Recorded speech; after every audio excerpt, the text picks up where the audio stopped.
Late last year, Google introduced the green screen feature to the YouTube Shorts.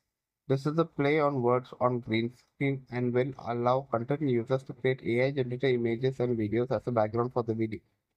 The company is building on this capability and soon integrate its latest VO3 model onto Shorts.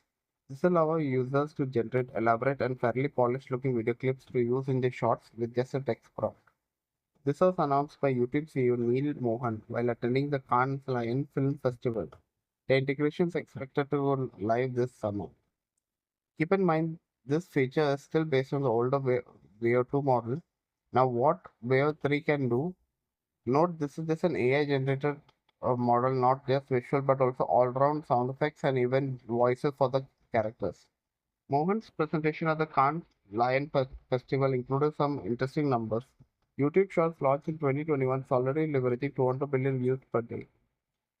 There are only 8 billion people on this planet. So he said, my bet for the next 20 years, creators will flip format, blend genres, and push deeper into mainstream as brand ambassadors, big business ventures, and visionary storytellers.